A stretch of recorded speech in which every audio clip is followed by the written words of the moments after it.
Welcome to the Paid in Full podcast. I'm Devin Fadul, and in this show, I sit down with creatives of all stripes who have decided to follow their passion and carve out a unique path to success. My goal is to dive into their stories, learn about their philosophies, and share their hard-earned wisdom.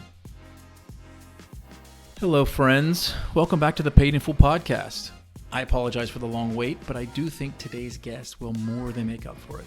I had the distinct honor of chatting with the profound, the prolific, the profane Jared Dillian, who, in addition to writing the daily DirtNap newsletter, has published 4 books and counting: Street Freak, All the Evil of This World, Those Bastards, and most recently, No Worries, How to Live a Stress-Free Financial Life.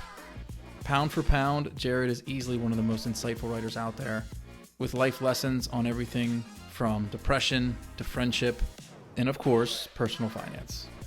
All right, we cover a lot in this episode, so let's just get to it. Here's my conversation with Jared Dillian. Jared, good morning. How are you? Good. Good to see you. Good to finally meet you. I feel like I've been immersed in your work for the better part of the last 12 months, like effectively nonstop. I don't remember exactly how, but I found your newsletter and then dove into Those Bastards, the book, and then recently your novel. It was amazing. Really, really enjoyed it. Immediately just dove into Street Freak right after. I'm only about halfway through that, but really enjoying that as well. And so I'm thinking, I started my career, I graduated undergrad in 2007. I got a glimpse for about, I don't know, maybe 6 to 9 months of what the industry kind of looked like pre-2008. But to me, there was still a pretty clear divide between, pre-2008 and post-2008. But tell me, am I wrong about that? No, I mean, the whole industry changed after the financial crisis. I would say from the mid 90s to 2008 was kind of like that, those were the golden years. It was really the Wild West, and it was huge amounts of fun. And industries kind of go in and out of favor over time. Like back in the 90s and 2000s, everyone wanted to be in banking, and then they wanted to be in hedge funds, and now they want to be in private equity. And 5 years from now, it'll be something else. But I consider myself to be very lucky to have been working on Wall Street during that time, which was its wildest and most exciting time. And Lehman Brothers, I think, on Wall Street was even more unique because of its culture. Like, it was so entrepreneurial that anyone anywhere in the firm could take a risk, put on a trade, and if it didn't work out, there were really no consequences. They would just say, okay, try again. I was running about $250 million of a prop book that I started in about 2006. I never asked anyone's permission. I just opened an account and started trading. And that's what it was like. Yeah, like I said, I'm like halfway through Street Freak, and already, you're making decisions. There's other guys that are making decisions, and I'm like blown away about essentially just the lack of bureaucracy in the firm. And Yeah. I keep saying, like, is he glossing over details? Is he outright lying? Because it's unbelievable. Because I came up effectively post 2008, and I Yeah. don't have too many stories pre 2008. All I can say is that we're a bunch of 22-year-olds with corporate credit cards just blowing it out, and then 2008 comes, and it's all gone. I guess what I'm trying to say is I feel like I missed the boat, man, because it's been all buttoned up since then. Yeah. So just reading your books, both All the Evil of This World and Street Freak, just has me longing for some existence that I kind of never had. Yeah. How old are you? 38, about to be 39. Yeah, I'm turning 50 tomorrow. Well, happy early birthday. So, yeah. What are you doing for celebration? Going out to dinner at my favorite place. My wife's got something up her sleeve. I don't know what it is, but I'm sure it's going to be good. Down in Myrtle, right? Yeah. If I remember correctly, you moved down there because your wife teaches at the university, Yep. right? Yep. What do you think about it? Do you like Myrtle? Yeah. I mean, Myrtle Beach proper is not that great. It's gotten better over the years. I've been here for 14 years and it's come up a lot. But I live south. I live in Pawleys Island, which is kind of the high rent district. Some great restaurants down there. It's really nice. It's really quiet. And I'm building a house there. It's going to be done in a couple of months. So I love it. Like I said, I moved here in 2010 and I'm never leaving. Like, we're staying here forever. Do you miss New York at all? Um, I go up a lot. I go to New York a lot on business and to go on TV and stuff. So I'm there 5 or 6 times a year anyway. So I get my fill, you know. Mm. So let's get back to writing. I don't know. You've read some of my stuff. I have somewhat of a style, but I'm not, by no means am I a writer. So I'm looking for some sort of like maybe kick in the ass to do it on a daily basis. Any tips? You already know the answer. Like my writing has changed over the years. You know, I've been writing at a minimum 1,500 words a day, at a maximum about 5,000 every day for the last 20 years. Okay. And my writing has changed over time. Like in the beginning, it was sort of this fluid intelligence. It was very creative and very artistic, and it's gotten more utilitarian over time. I've gotten better at some things. I've gotten better at persuasive writing, making an argument. I would say that my artistry has probably decreased a little bit. One thing you haven't seen is for the last year and a half, I've been writing short stories, and I have a short story collection coming out in November. It's going to be called Night Moves. So I have 16 short stories. I've been trying to get these published in the literary magazines. I've only gotten one published. I've had a couple of other close calls. I don't know what you know about the literary business right now, but it's difficult for somebody like me to get published. So I'm just going the self-publishing route for the book, and it's going to be awesome. People are going to love the stories. So, but for you, like I've read your writing, don't sell yourself short. You're fantastic. You're really, really good. And in particular, like that review you wrote of Those Bastards was so good. Like that's the funny thing. I can't I'm very bad at writing criticism. I can't write a review of something. I suck at Mm. it. It was such a good review.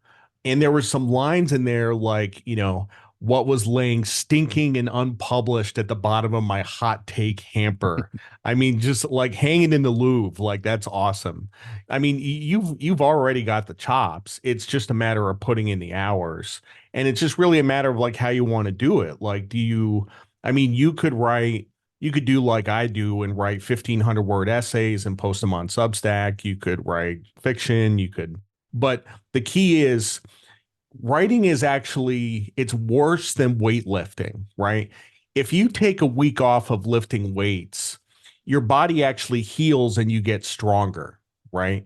If you take a week off of writing, you get stupid. Mm. Like, and it happens fast. That writing muscle atrophies so fast.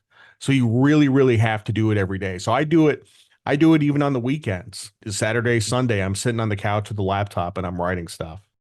Well, I'm not going to turn this into a therapy session, but there's a lot of like insecurities that I have with writing, putting myself out there. What I'm getting at is like some of the stuff that you say I can imagine it rankles a lot of people. My question is like, have you done that from day one? Did it take a lot of time for you to, ease into that and get comfortable with your style, with your voice and say, you know what, I'm just going to say what I want to say? Or was it something else? I don't know. Um, what's funny is, with all the evil of this world, which is the filthiest book ever written by a lot. And, when I wrote it, I was like, people can handle this. Like they've had sex before. They know what it's like. Like they've done drugs. They've seen this before. Like it's not going to be a big deal. And then I started getting a bunch of 1-star reviews on Amazon, and people were like, I threw it in the trash.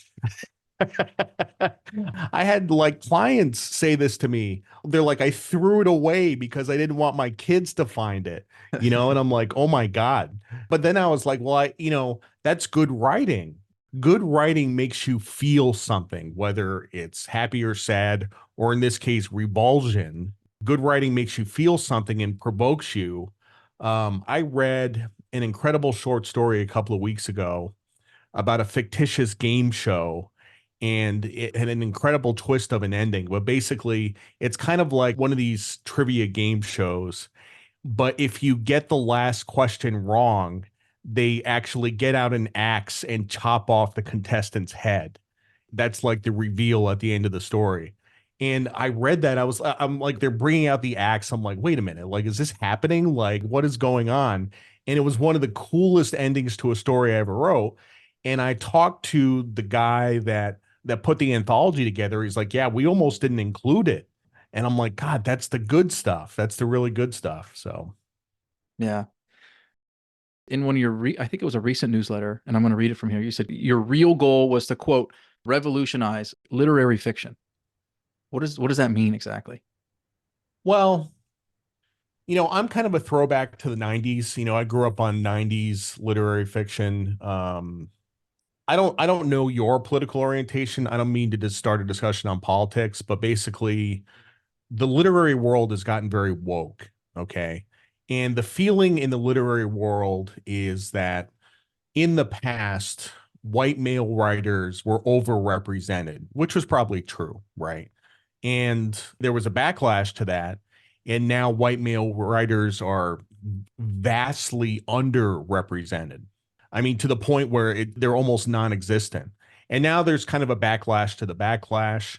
There was an article written in the Free Press by a guy named Alex Perez, who went to the Iowa Writers Workshop, and he's kind of talking about this backlash to the backlash. And there's some indie presses that are springing up to publish these voices that aren't being heard anymore. I started off by saying I'm kind of a throwback to the 90s. I write really plot heavy stories with a lot of dialogue and a real focus on storytelling. And if you read the literary magazines nowadays, it's really there's no plot, there's no story. It's just very experiential. And I'm like, who the hell reads this stuff? Like, I don't understand it. So what I'm trying to do is basically bring back the 90s, which I think was kind of the golden age. And what I'd really like is for this book to catch fire and for people to say, gosh, like this is really, really good. Like we need to be reading more of this stuff. Yeah, I totally agree. Like even just the term literary fiction, like to me, and I'm no expert, but that essentially means kind of that character driven lack of any kind of a plot versus Michael Crichton or James Patterson, whatever you want to call that type of fiction.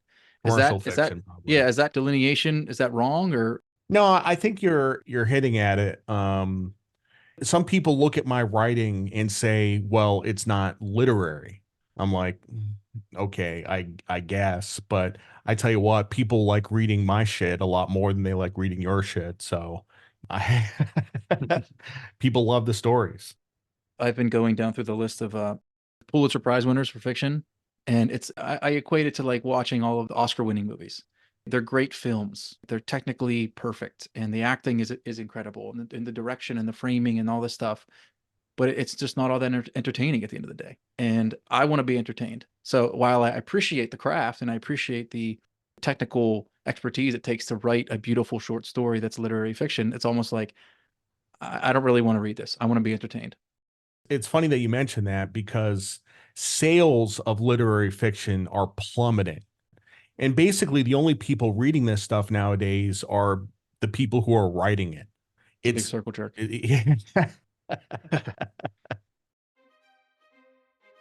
Imagine a world where your financial future isn't just a series of guesses and hopeful projections, but a meticulously crafted strategy designed by experts who get it. That's Adda, a financial advisory that's more than just suits and numbers. It's about understanding that behind every portfolio is a person, a family, a dream. Adda doesn't just play the game, we redefine it. Personalized strategies? Check. A deep dive into your financial DNA? Absolutely. A partner who celebrates your wins and strategizes your next moves? Without question.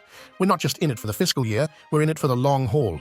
So if you're tired of the one-size-fits-all approach, the impersonal advice, and the feeling that you're just another account number, it's time for a change. It's time for Adda, where wealth meets wisdom, where plans turn into action, where your financial future isn't just secure, it's empowered. Visit addafinancial.com today, because your legacy deserves more than just guesswork. By the way, All the Evil of This World was published in 2016, and I wrote most of it in 2012, which is kind of before we had like this cultural revolution. So I wouldn't be able to write that book nowadays, which is too bad because I mean, it's as raw and unfiltered as you can possibly get, you know? Okay, so your most recent book, No Worries, came out what, 6 weeks ago? Late Jan, right? Yep. Why'd you write it? Like who's it for? Um, this is the first book I've written where When I wrote Street Freak and it was being edited by the publisher, like I was really an asshole about it. I was like, look, this is my life. This is my story, and I don't want you screwing with it. And I kind of felt the same thing about All the Evil of This World because that was really my big idea for a novel. No Worries is it's really a commercial book. I have two goals. Number one is I've been very successful from a personal finance standpoint, and I've learned a lot, and I want to help other people. So I do have an altruistic goal, but also I want to make money. And this has been my most successful book so far. I thought it had the potential to sell hundreds of thousands or a million copies, and it still might. So I have really high hopes for that book, but I wasn't an asshole about the editing process. I'm like, whatever you guys want to do with it is really fine. Well, look, I'm a financial advisor, but I do things differently.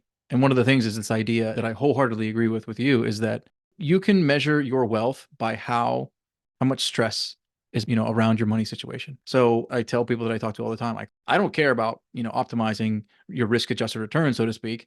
I care about maximizing your peace of mind, which is effectively, the theme of no worries. One of the things that I personally struggle with, and a lot of my clients do as well, is being a CF, a cheap fuck. I can be a cheap bastard in a lot of ways. But you've talked about you used to be a CF, but at some point you kind of graduated out of that mindset.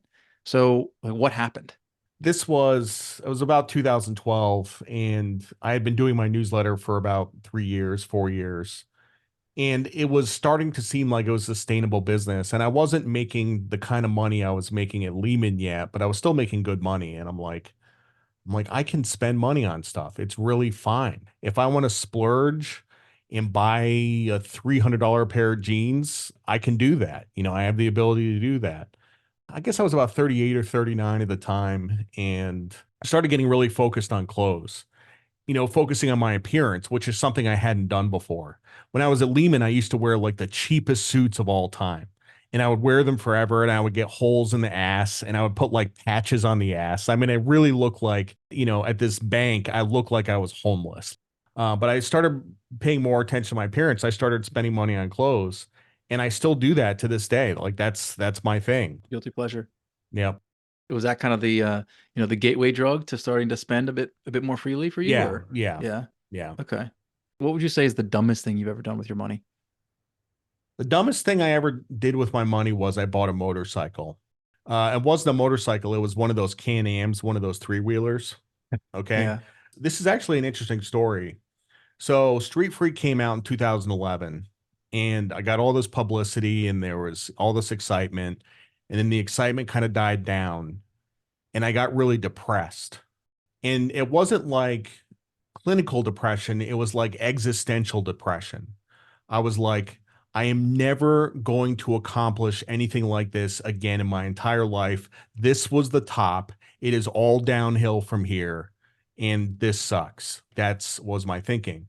So I know how dangerous motorcycles are. I know the statistics.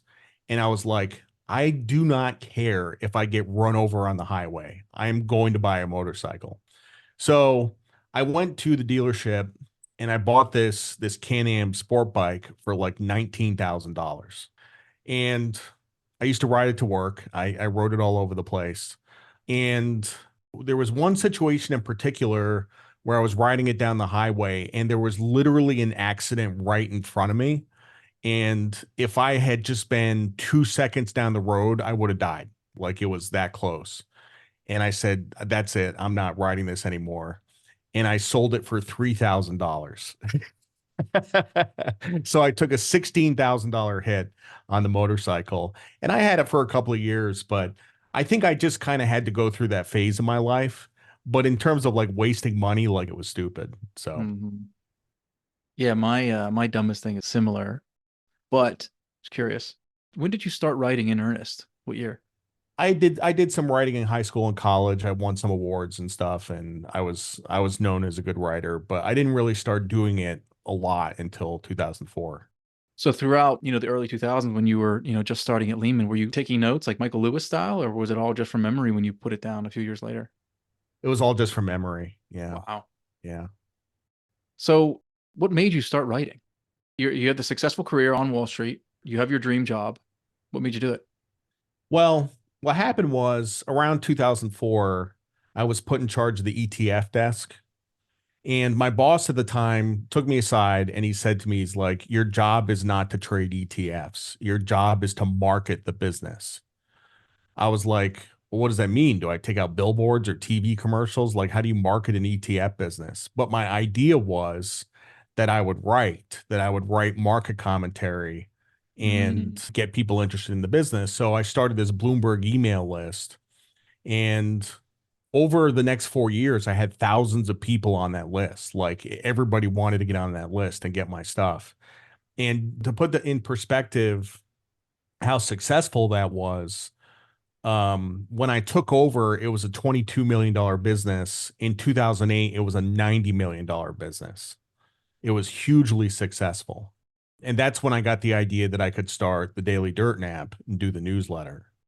That was all, fairly cut and dry market commentary, right?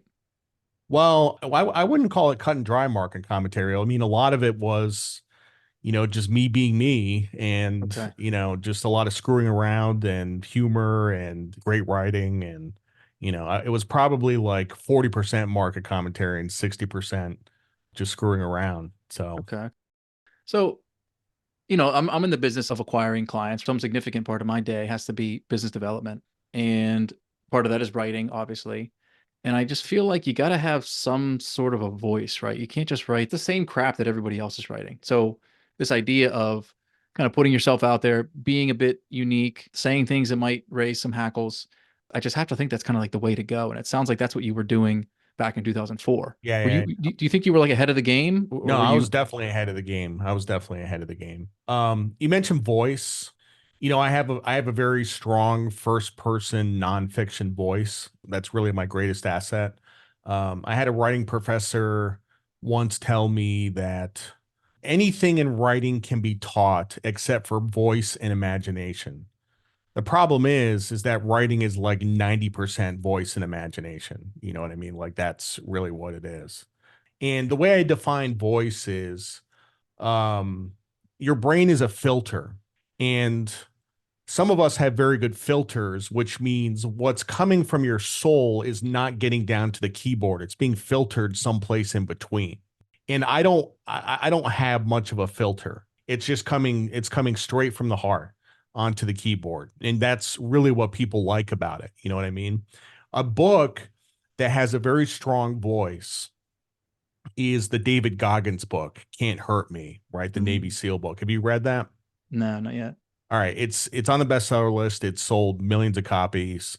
It's basically Navy SEAL. It's his story about how he used to be like this punk piece of shit kid and how he became a Navy SEAL and now he runs triathlons and stuff like that. But it's an amazing book. He's an imbecile. He's a complete imbecile. Like he's a knucklehead. But he has this voice which is so strong. And whoever, I don't remember who published the book, but whoever edited this guy, like they left the voice intact. And they left pretty much anything intact. Like I mean it's terrible writing, but that voice is there and that's why that book has been so successful. Yeah, I haven't read the book, but I've heard him on a few podcasts, so I can imagine if it is as unfiltered as you say. I can imagine what the book is like. But I'll have to check it out I mean, I didn't finish it. It's not that good, but I guess what I'm saying is I can see why people like it. because it has the voice. Yeah. Who do you think has like a distinctive voice from writers these days, whether fiction or nonfiction, finance or generally? I mean, Michael Lewis does for sure. He's got a great nonfiction voice. I'm not a big Michael Lewis fan. There's some people that just like worship the guy, and like I don't. What about Matt Levine? Yeah, Matt Levine has a very distinctive voice, and it's so funny because I read his stuff, and unlike a lot of people, like actually know about the things that he's talking about, and I'm like, I could have said that, but I didn't. You know what I mean? Like I know what he's talking about. Like I had the ability to explain it in that way, but I didn't, and he did a better job. It's actually Mhm. frustrating for me to read Matt Levine. He's so good at what he does. I totally agree. Sometimes he'll dip into my old world of institutional lending, like subscription finance deals. He'll touch on those every once in a while, and I'm like, damn, like he's just so good at explaining any number of topics within finance and even outside. Um, All right, so you got this talent, right? You're writing in high school, you're writing in college, you go to the military, you get a job on Wall Street, you write the memoir, you publish the novel, you write, I think, at least one more book, and then you enroll in an MFA program for writing. Why? Why? I don't need to be facetious, but like, why waste your time? um, it's funny when I was accepted to the school, one of the professors got me in a Zoom call and asked me the same question. He's like, "Why are you doing this?" So I explained to him, when I graduated from the Coast Guard Academy in 1996, I moved to Port Angeles, Washington, and there was a bookstore in town. They had a bunch of literary magazines there, and I would get the literary magazines and I would read all this stuff. And I was writing short stories at the time, and they weren't very good. I was very young. I was like 22. But I said, this is what I want to do. I want to get out of the Coast Guard and I want to be a writer. So I called up my mom and I said, "Hey, mom, this is my plan." And I told her the plan. And she said, "That is a stupid idea. That's a terrible idea." She's like, "You're going to be poor. You need to make some money first." Well, I also had an interest in finance. So I applied to business school, got into business school, and I went that route instead. But I was always kind of upset with my mom because that was my dream and she like shit all over my dream, and it was like the path not taken, which is actually one of my essays in Those Bastards is the path not taken. It's like, what if I had done this instead? So it was during the pandemic, I think. It was 2020. My wife and I went camping in the middle of the summer. Huge mistake. It was just disgustingly hot. And I got into the tent and it was like an oven. I couldn't sleep. So I said, I'm gonna just sit by the fire. So I got up and I sat in a chair by the fire all night from like 10 o'clock at night till 6 in the morning. And I was just thinking about shit. And I said, what if I went and got my MFA, just like I said I was gonna do when I was 22? What if I did that? So the next morning, she gets out of the tent and I'm like, I know what I'm going to do. So I went back to the house and I started researching MFA programs. And at this point, I mean, I would love to go to Iowa, but I can't take 2 years off my business and, go to school. So I needed to find an online program, and SCAD, Savannah College of Art and Design, had an online program, and they're also reasonably close by. So I decided to do that. So I applied and I got accepted, and my writing actually got a lot better during that program. It was totally worth it. And also I got two books out of it. Those Bastards was from a class project.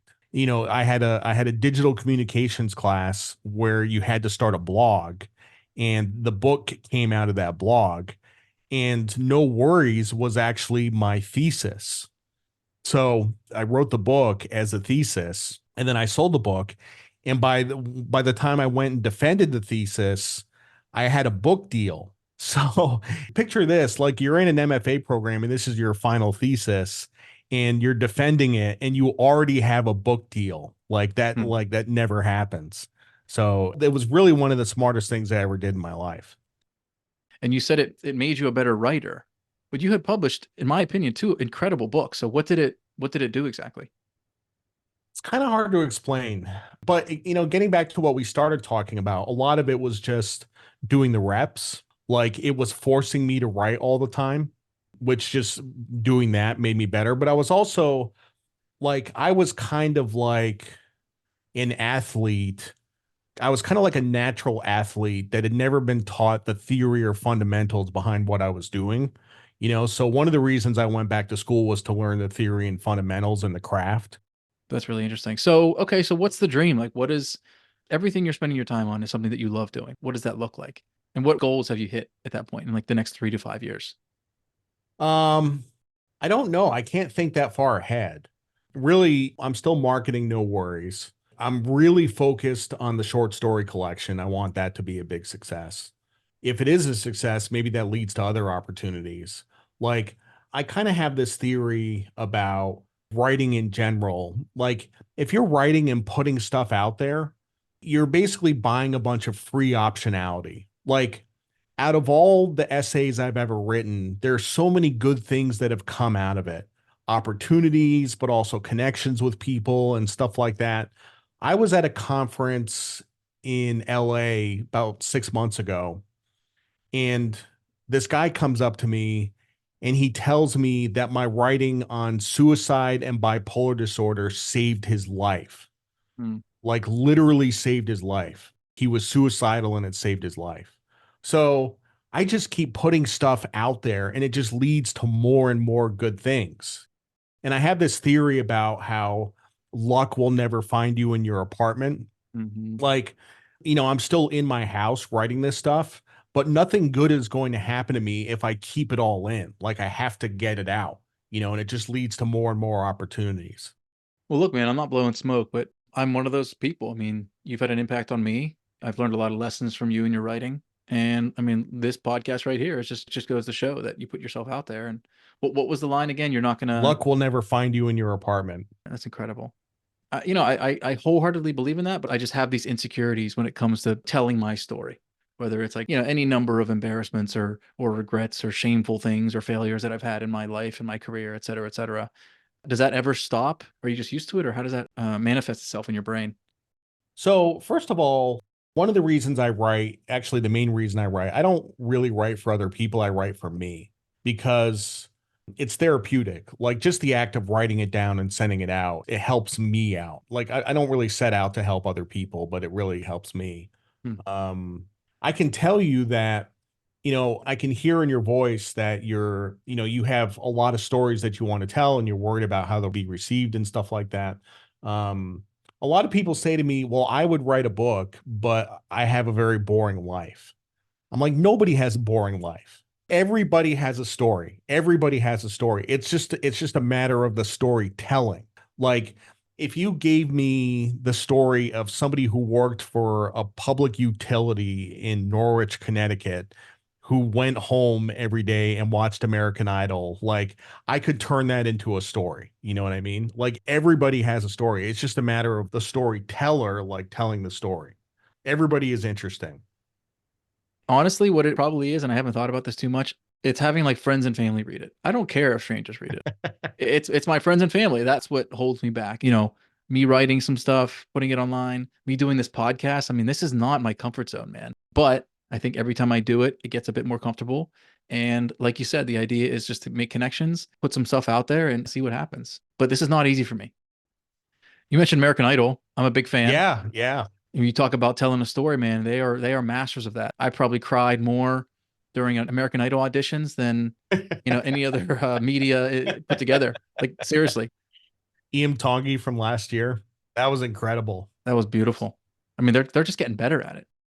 Um, Let me go back to No Worries real quick. Like I said, I Yeah. haven't had a chance to finish it. I'm halfway through. It's similar to Those Bastards where I'm highlighting like constantly. This is a book that I see myself buying copies of and giving out to my clients because that's what it's about. Not thinking about your money, not having to worry about it. That's the whole idea. That's why we're doing this.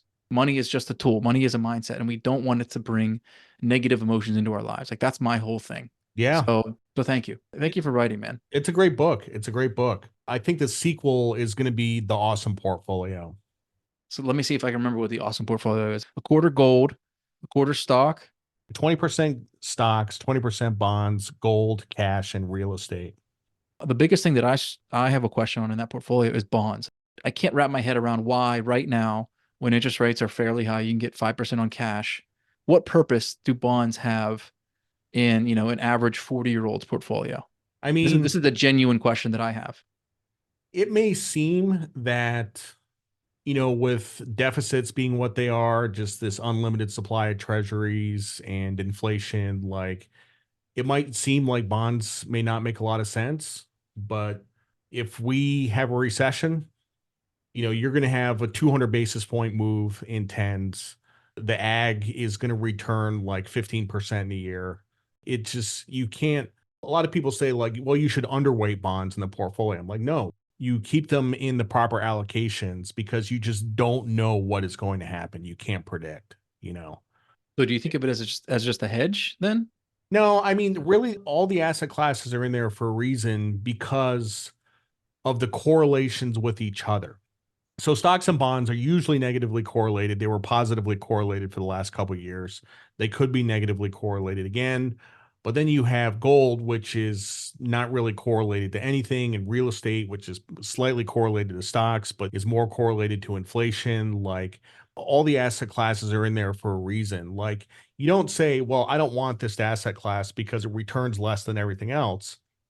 It's in there for its contribution to portfolio risk, right? That's why it works. So Where can people find you? you can find me on Twitter at Daily Dirt Nap.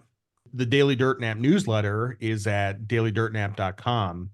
My personal finance business is jareddillianmoney.com. And all the books are on Amazon. So Street Freak, All the Evil of This World, Those Bastards, No Worries. And like I said, there's going to be a new book in November. So Obviously, I love your nonfiction, but I'm really excited. you're gonna love it. I can't wait. But listen, this was fantastic. Thanks again. Great meeting you. Thanks.